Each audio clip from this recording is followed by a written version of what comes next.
Wall Street, the most powerful financial machine on earth, a fortress of glass and steel, built to never lose. To most people, it looked untouchable, an endless cascade of numbers, designed by men in suits who believed they'd already solved the game. But in the shadows of that empire, there was someone different. Not a billionaire, not a CEO, a woman, working quietly, almost invisibly, armed with nothing more than a pencil, paper, and a mind that could see patterns no one else could. She noticed something they didn't, a tiny flaw in the system, a crack in the armor, and instead of ignoring it, she used it. This isn't a story about money, it's about a mind, brilliant, underestimated, and dangerous to those in charge. So who was she, and how did she manage to outsmart Wall Street at its own game?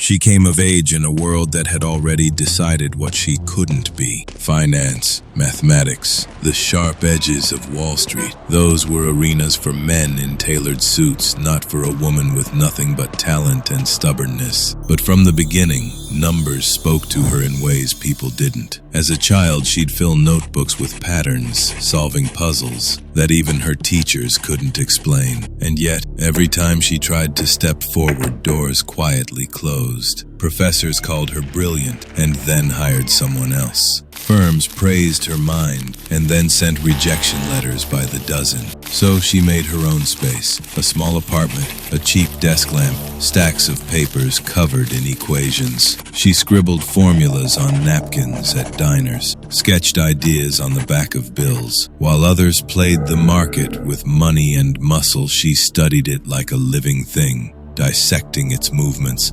searching for its weak points. She didn't have a corner office. She didn't even have much money. What she had was something Wall Street wasn't prepared for: clarity. And clarity, in an era when Wall Street seemed invincible, was far more dangerous than anyone realized. Genius isn't about having the right answers. It's about knowing which questions matter. And for her, the question was simple. What happens when you stop looking at Wall Street the way Wall Street looks at itself? Night after night, she pored over price sheets and trade records. Most people saw noise, random swings, meaningless decimals, but she saw rhythm, tiny delays, predictable cycles, a heartbeat hidden inside the chaos. Imagine a casino where one slot machine paid out just slightly more often than the rest. To most gamblers, it's invisible. To her, it was everything. That was the loophole, a repeating mistake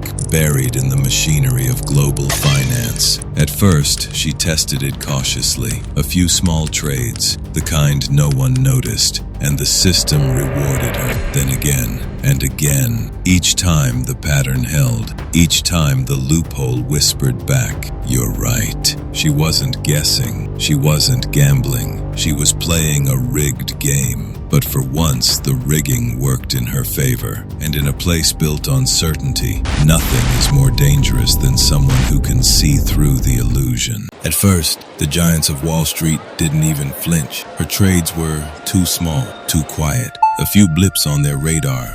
Nothing worth attention. They laughed, because, in their world, a lone woman with a pencil couldn't possibly matter. But then the numbers started adding up. What looked like coincidence became consistency. And consistency in finance is terrifying, because it means someone has cracked the code. Behind closed doors, whispers spread. Who was she?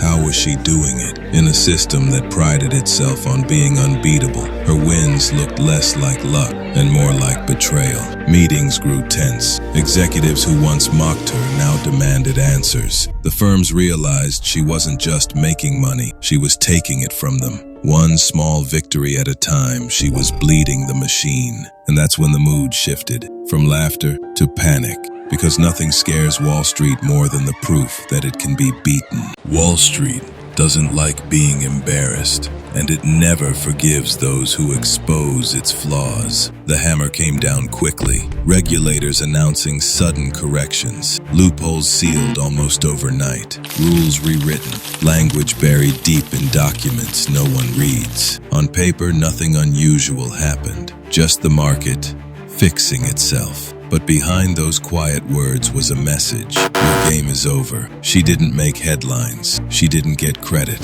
Her name vanished. Her work dismissed as a footnote in financial history. The system had closed ranks, and like it always does, it made the challenger disappear. She didn't walk away rich. She didn't get a movie deal or a book tour or even recognition. What she left behind was something harder to measure.